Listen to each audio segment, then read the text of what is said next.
So what is power electronics? So power electronics ni adalah kita sebenarnya secara general lah, kita menggunakan komponen-komponen elektronik, iaitu yang utama sekali adalah diode, thyristor ataupun nama lain dia SCR, dan juga transistor. Kita gunakan mereka ini untuk create satu sirkuit, dan sirkuit ini digunakan untuk mengawal kuasa. Dari segi aliran dia, magnitude dan juga sebagainya. Maknanya kita menggunakan komponen elektronik control the power. Okay?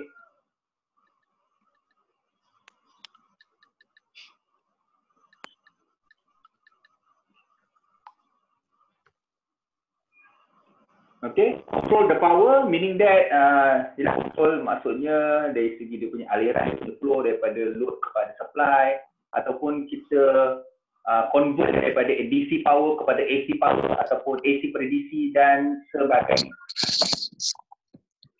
Okay. Kenapa kita actually use power electronic ni? Kerana sometimes load tu memerlukan voltan ataupun current yang tertentu. Contohnya kita punya power, contohnya handphone kita. Okay, so handphone kita tu it actually requires DC DC voltage. Which is ini maknanya, dan kita punya handphone tu adalah actually sebenarnya adalah bateri bateri, dalam tu ada bateri, so bateri tu akan balik pada handphone, tapi bateri kita tu akan habis, so we need to charge the battery lah, which is bateri tu kalau nak charge you need to have a DC voltage and DC current kan. Tapi yang power yang available adalah AC, contoh daripada punya soket rumah tu 240 AC RMS, so you need a converter. Okay, charger tu adalah sebenarnya adalah salah satu contoh paling aktif dengan you di mana penggunaan aplikasi power electronics, iaitu charger tu adalah salah satu circuit rectifier. Okay, dia convert daripada AC kepada DC. So kalau kita tengok dalam definition ni, to convert, which is to process and control the flow of electrical power by supplying voltage and current in a form that is optimally suited for user loads. Okay. Ini adalah contoh power electronic system lah yang complete So kita ada power circuit, power electronic system ni, so kita punya input voltage, current dan sebagainya, dan ni kita punya voltage output, current output dan supply kepada kita. Dan feedback control. Okay, untuk bagi signal kepada power electronic circuit ni. Tapi dalam ini adalah complete circuit Tapi dalam kita punya syllabus ini, kita hanya concentrate kepada ini saja, power electronic circuit. Kita tidak akan masuk kepada how to design the feedback loop control dan sebagainya. Okay. Ini pun samalah. Okay, so application of power electronics ada dua. Kita panggil dia static application. So static application ni maknanya tidak mengandungi apa-apa rotation ataupun mechanical component. Agak lama. Boleh mute tak? Kan macam-macam bunyi dengar dia. Sorry Okay, static application. Contohnya paling ni adalah you punya charger lah. Charger. Kemudian kita ada what you call UPS uninterruptible power supply. Ini kebanyakannya untuk server untuk bilik-bilik server. Server tak boleh nak shutdown ataupun mesti setiap support. So apabila ada power backup dan sebagainya, we need a backup. Okay, so we need what you call the UPS, uninterruptible power supply. Dan kita juga boleh gunakan power electronic dalam what you call the HVDC, high voltage DC transmission. So orang-orang TNB tahu tak HVDC? Kat Malaysia ni ada satu je, kat mana? Gurun. Ya. Gurun. Apa kegunaan HVDC ni?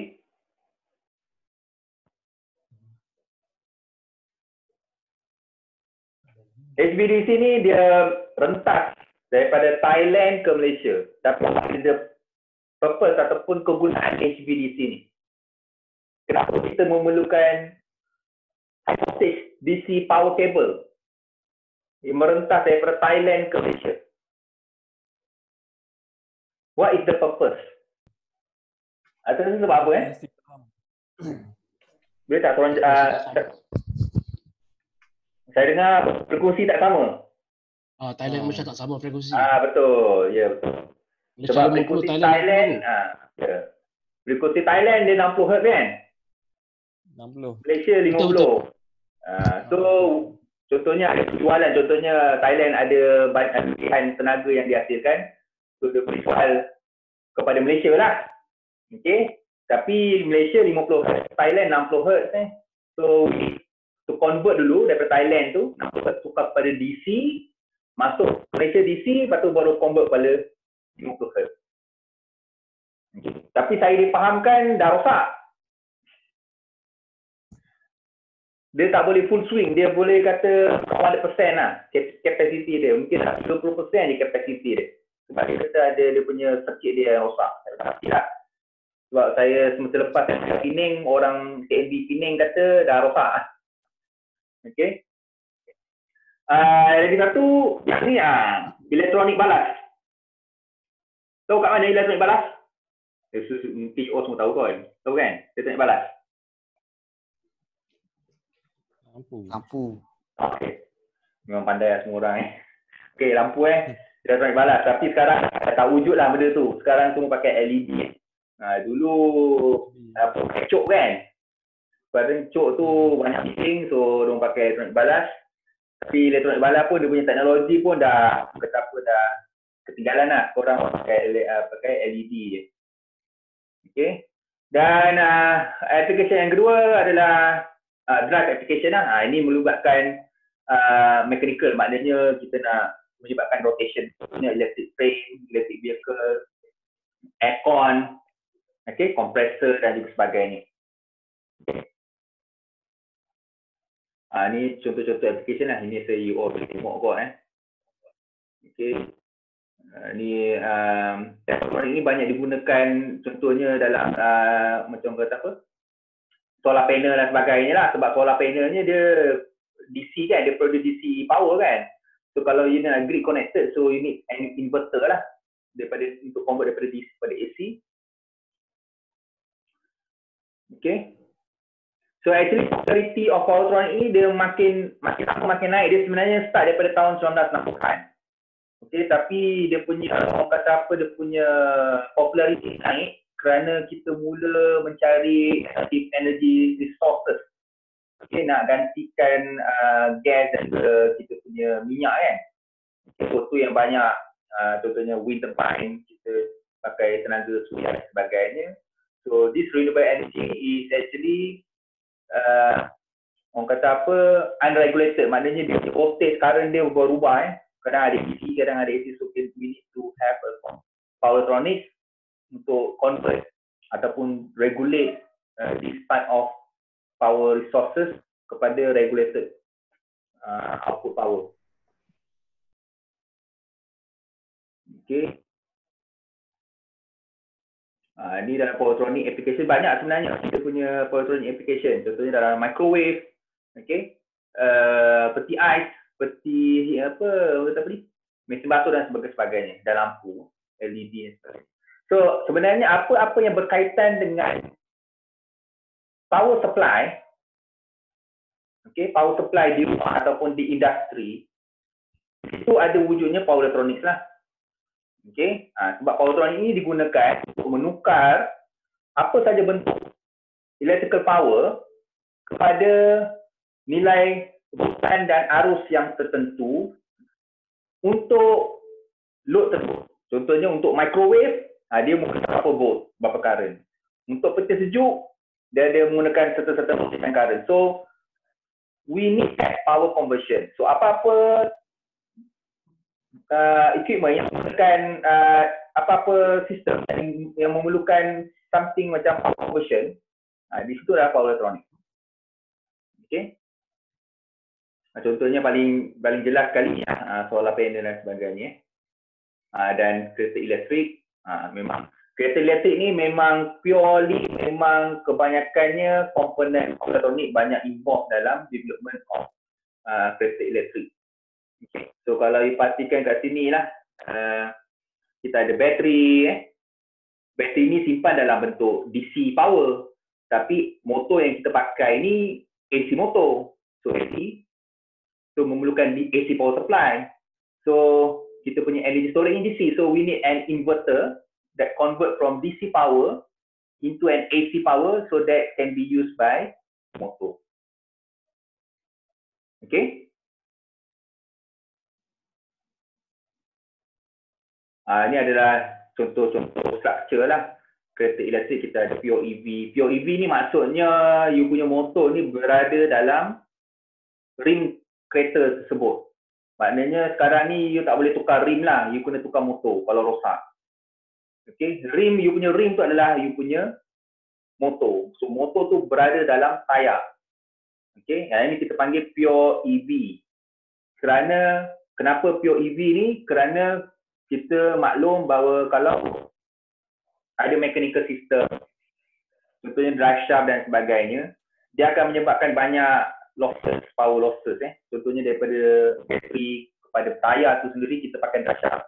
So drive shaft tu sendiri mechanical banyak losses, banyak geseran dan sebagainya. So, kalau betul-betul nak jimat, maknanya 100% power tu dipakai bateri, terus 100% tayar, kita kena buat macam ni lah. Maknanya you punya motor tu berada betul-betul dekat dengan tayar. Maknanya tidak ada losses mechanical langsung. Kita panggil pure EV. Okay. Dan untuk pengetahuan you all, kita sebenarnya di UTM ada satu makmal dipanggil makmal proton. Makmal proton, makna kat situ kita buat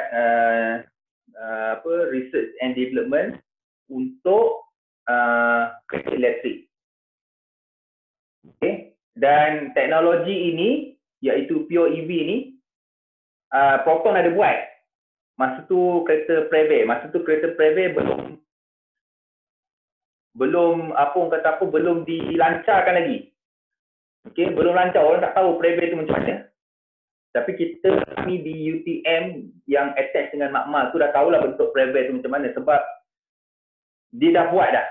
Maknanya motor ini berada dalam tayar. Okay, berada dalam tayar. Dan masa tu Tun Mahathir lah. Masa tu Najib dari Perdana Menteri. Dan Tun Mahathir masa tu menjadi penasihat Proton. Okay. Dia bukan Najib, Pak lah jadi Perdana Menteri. Mahathir jadi penasihat Proton. Dan Mahathir tahu kan dia suka pada kereta. Dan dia yang test drive kereta ni. Dia lah orang pertama yang test drive kereta ni sampai tayar ni bakar.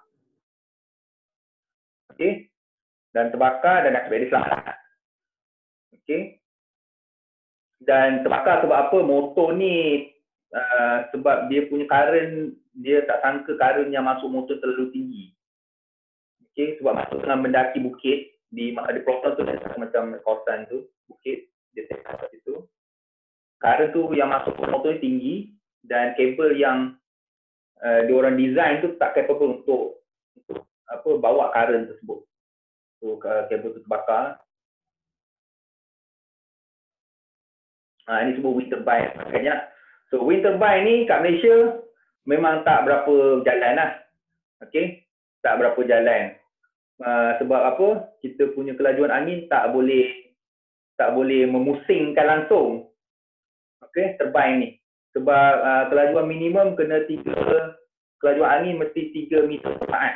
Okay, di Malaysia kita kebanyakan di bawah 3 meter per saat punya kelajuan. Okay, ada sekali saya pergi dekat Perlis, dekat masjid dekat pantai, dekat Perlis tu, Kuala Perlis. Saya berdiri kat situ, saya tak perasan rupa-rupanya saya berdiri di sebelah kincir angin yang tak berpusing langsung. Okay. Saya pergi Pulau Tioman hari tu pun ada, bukan Pulau Tioman, Pulau Perhentian, Pulau Pontian ada satu batang wind turbine ni. Dan wind turbine ni pun tak berpusing. Tapi saya fahamkan orang-orang pulau kata dah rosak. Saya tak pastilah. Tapi tak berpusing langsung lah sebab angin tak kuat kot.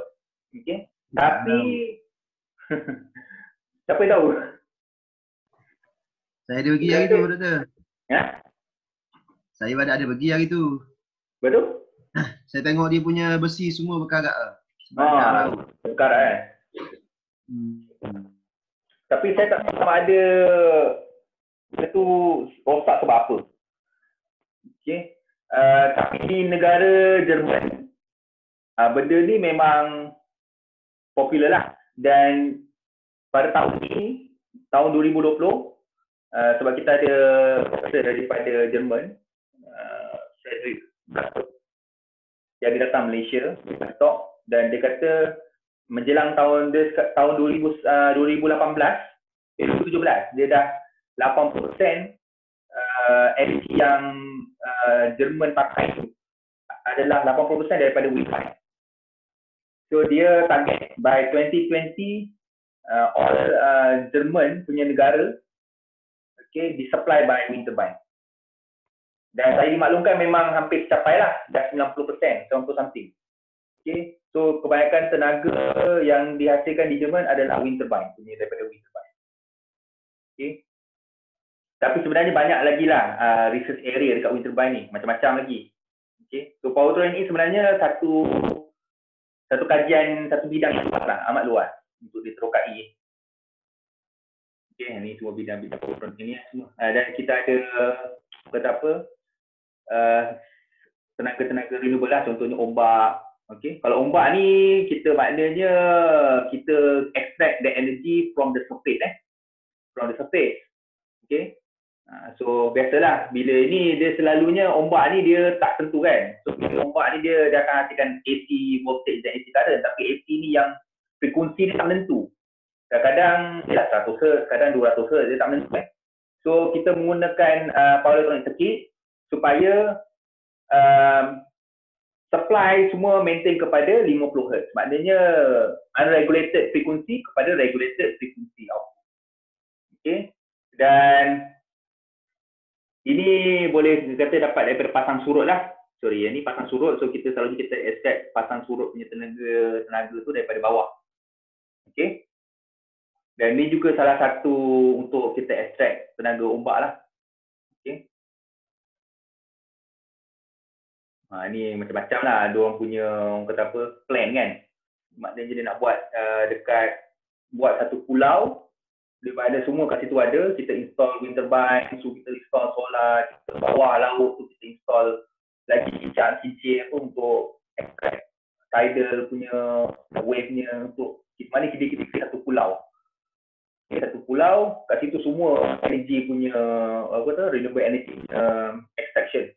Nanti lepas tu masuk bawah table bawah laut, supply kepada tanah besar. Ini powertronic home appliance lah. Kita ada semua sebenarnya. Apa-apa appliance, semua ada powertronic. Contohnya DVD player. Okay. Macam mana dia dapatkan daripada 240 volt AC kepada 5 volt saja. Sebab DC player ni memerlukan 5 volt saja. Okay. Macam mana dia dapat convert daripada 240 volt kepada 5 volt. So kat sini lah komponen power electronics. Kat sini dia tukar AC kepada DC. Okay.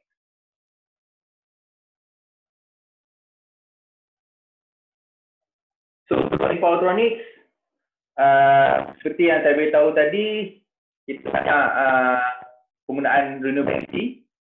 Okay. Dan faktor yang kedua adalah di mana sekarang ni ramai nak mobile, maknanya peralatan-peralatan tu kalau boleh nak kecil. So, that's why powertronic lebih popular. Kerana powertronic ni dia boleh, orang kata apa, compress. Maknanya dia akan compactkan satu sistem tersebut. Okay. Ni tak payah baca lah. Okay. So this one, objective powertronic is to match. Okay. Maknanya dari source, dia ada load. Dan source ni tak match dengan load. So apa power converter ni powertronic buat adalah dia akan matchkan source ni dengan load. Okay. Ini semua power conversion lah. So maknanya V to I conversion, maknanya AC to DC ke, kemudian magnitude, okay, kemudian daripada single phase kepada three phase, and then dia akan tukar daripada line frekuensi. So kalau line frekuensi ni maknanya kita tahu automatik kita tahu line frekuensi adalah 50 Hz ataupun frekuensi yang lain yang kita nak, dan shape sama ada triangle, square dan juga non-sinusoidal ataupun sinusoidal. So all these kita involve powertronics. Maknanya dari segi form AC pada DC, kita boleh tukar magnitude, kita boleh tukar single phase ataupun three phase, frekuensi dan juga bentuk dia. Itu adalah powertronics. Okay? Dan kita akan lihat sikit-sikit dia macam mana kita boleh menggunakan sikit-sikit ini untuk menukar semua benda-benda ni lah. Okay. Ni nama-nama kalau AC to DC kita faham proses yang berlaku adalah rectification, dan circuit yang kita namakan ni adalah rectifier. Manakala untuk DC to AC kita namakan dia sebagai inversion, circuit dia adalah inverter, dan AC kepada AC, this one is cyclo conversion ataupun nama circuit dia adalah cyclo converter, dan DC to DC. So yang ni kita panggil DC-DC converter. So untuk you punya syllabus, kita hanya concentrate kepada 3 sahaja, rectifier, inverter dan DC to DC converter sahaja. Okay? So kita tidak akan cover AC to AC conversion kerana ia agak kompleks, dan selalunya disebabkan dia kompleks, selalunya lah, okay, orang takkan buat AC to AC converter. Okay, orang akan buat macam ni. Soalnya kalau if you want to convert from AC to AC, apa yang kita buat adalah kita buat AC, kita convert kepada DC, okay, and then convert balik kepada AC. Ini sekarang kita buat. Okay. Kalau you nak convert AC kepada AC, kita buat macam ni. AC kepada DC, dah dapat DC, kemudian baru kepada AC. Jadi yang HVDC lah. Okay.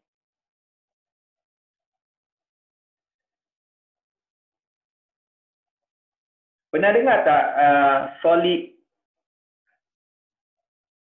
state transformer? Ni orang TNB tak pernah dengar. Solid state transformer. Kita ada solid state D dan SSD dan sebagainya. Ini solid state transformer. So teknologi ni adalah teknologi baru yang berguna pakai power electronic circuit, dan dia akan kita anticipate dalam masa tempoh 5 tahun ataupun 10 tahun lagi, kebanyakan transformer yang kita pakai ini magnetic, tidak akan dipakai lagi dan digantikan dengan solid state transformer. So solid state transformer ni maknanya komponen dalam dia adalah komponen elektronik, iaitu diode, SCR, transistor. Okay, digunakan sebagai transformer. Okay, sebab kita tahu bahawa magnetic transformer yang kita pakai sekarang ni, dia punya loss banyak. Okay, losses dia banyak sebab dia magnetic circuit so banyak losses dan banyak dia punya kata constraint lah. Okay, dan untuk menaikkan dia punya efisiensi, mereka mencadangkan penggunaan solid state transformer. Tapi ini lama lagi sebab masih berada dalam kajian lagi. So dalam mereka anticipate dalam 5 tahun ke 10 tahun. So all the transformer yang dipakai ni dah tak valid. So cylinder purpose tu kena tukar lah. So kita hanya pakai solid state transformer. Okay. Okay, power flow. So you kena faham power flow, kita ada dua jenis power flow. Satu unidirectional, maknanya power flow tu come from the source to the load. Yang tak payah faham lah Nanti kita akan lihat balik yang ni, yang quadrant. Ni quadrant sebenarnya motor. Tak apa, kalau you tak faham, tak apa, nanti kita akan ikut balik. Saya just nak highlight kat sini bahawa power flow ada satu, iaitu unidirectional, maknanya source to the load, dan ada yang kedua, bidirectional. Okay, maksudnya bidirectional maknanya source, the power can come from the source to the load, dan daripada load dia go back to the source. Jadi contohnya macam bateri charger lah. Okay, contohnya kalau bateri ni, load ni memerlukan tenaga, so dia akan gunakan. Okay, dan bila ada satu masa di mana bateri ni discharge, bateri ni kurang, so dia akan charge balik kepada bateri. So kita ada dua power flow, satu unidirectional maknanya satu arah saja, dan kedua adalah bidirectional maknanya power flow can come from dua direction, maknanya dari the source to the load or the load to the source.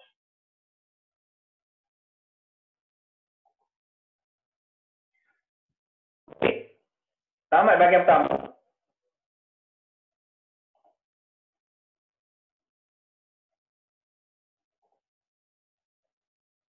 Ada tak ni? Harap semua ada Ada. Ada. Ada lah. Cuma tak seronok lah. Tak seronok sebab kita tak dapat nak berjumpa kan. Kalau sebenarnya kalau at least kelab pertama ni kita kenal dulu. Tapi kelab pertama dah online ni nak macam mana? Terpaksa lah. Ya, tu terpaksa. You all semester lepas 2 subjek juga yang offer? 2 subjek juga ke? 3. 3? Yang ni pun sama kat 3 lah. Sama 3. Ya, betul. 3. Muni 4 Tiga orang ni. yang Gapo ku. Muni ambil 4 subjek. Jadi apa dah? Baik. Okey, kita pergi pada bahagian 2. Ini tinggal 10 minit ni. Lepas tu nanti nak kena... Saya sebenarnya ada satu lagi, Weback. Tapi Weback ni saya tak berapa suka pakai sebab kadang-kadang ada display tu kadang dia tak keluar. Saya tak faham kenapa. So saya pakai Zoom je. Tapi Zoom ni tu limitation dia ada setiap berapa minit. Tak apa, Doktor. Okey je. Okey je. Okey. So, part yang kedua. Habis ni kot. Kita sampai part 2 je ni. Chapter 2 nanti. Banyak juga ni. Okey. Kita pasal device. Iaitu apa dia? Device yang penting tu. Electronic device tu. Electronic component tu. Sebenarnya elektronik ni 3 tu je. Iaitu diode, SCR dan transistor. Okey. Sekejap sebelum saya masuk ni, kita masuk kepada ini dulu. Okey. Oops. Dia orang nampak tak? Sekejap Oh, tadi tak nampak Okey. Okey, skor saya nampak ada white putih pula macam ni. Nampak pen. Oh, ni saya nampak ni. Okey, nampak whiteboard. Nampak. Okey. So kita ada diode. Kita ada resistor ataupun SCR. Dan kita ada transistor. Dan transistor ni banyak kan? Apa dia? Boleh tak beritahu? FAT family. Okey, FAT family boleh lah. Maknanya FAT lah. Kat FAT ni kita ada apa? MOSFET. Kita ada JFET dan sebagainya. Dan kita ada BJT bipolar junction transistor. Ni transistor mana benda-benda ni? You dah belajar dalam circuit kan? So, kita jumpa balik benda-benda ni. Okey. Tapi saya nak highlightkan untuk transistor ni. Untuk transistor. So transistor ni, kalau you tengok balik pada basic elektronik,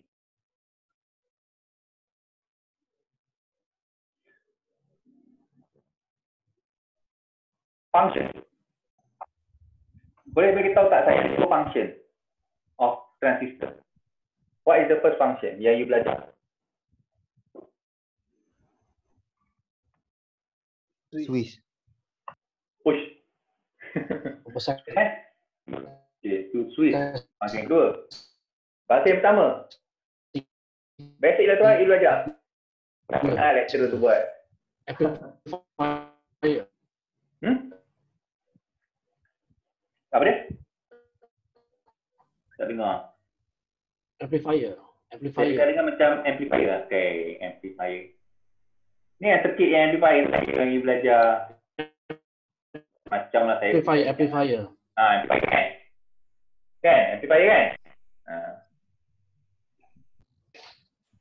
Okay.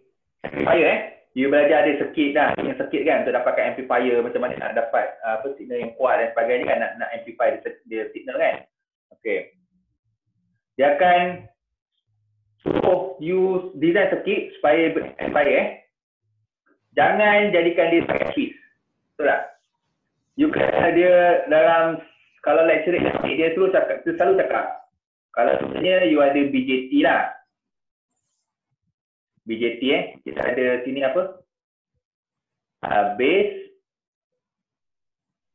collector, emitter. Itu kan. So ni VBE. Okay, yang ni IC kan. IC. Ini IB, sorry. Ini base. C atas. C atas Okay. C atas. So ini bukan. So ini BCE lah BCE dan kita di sini ada IC kan. Ini IC So kat sini dia punya plot output dia. Yang ni yang karakteristik dia BCE lawan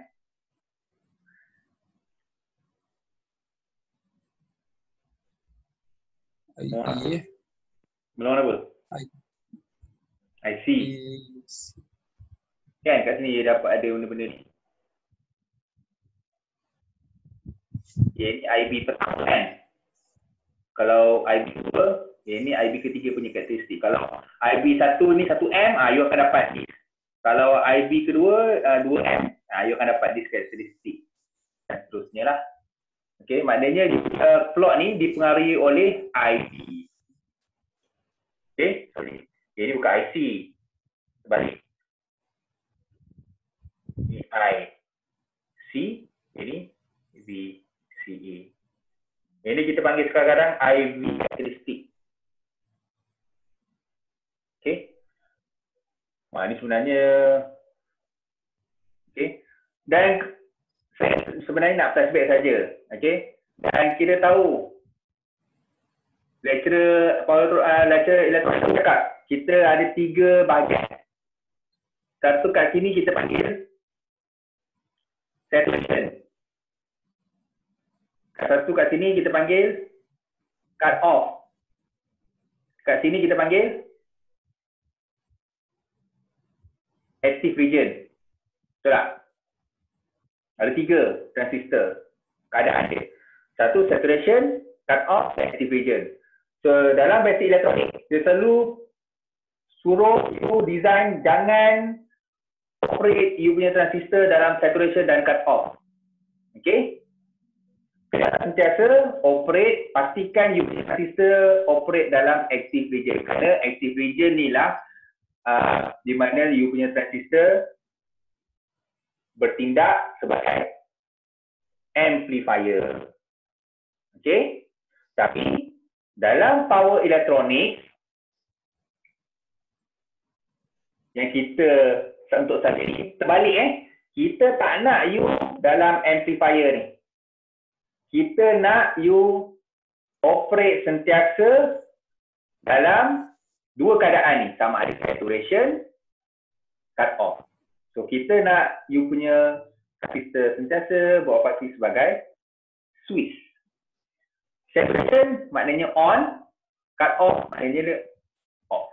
So you punya poltron ini banyak berkaitan dengan transistor, diode dan thyristor dalam keadaan switch. On off, on off, on off. Okay, so kita berjumpa lagi. Kita break 5 minit. Kita berjumpa selepas ini. Okay?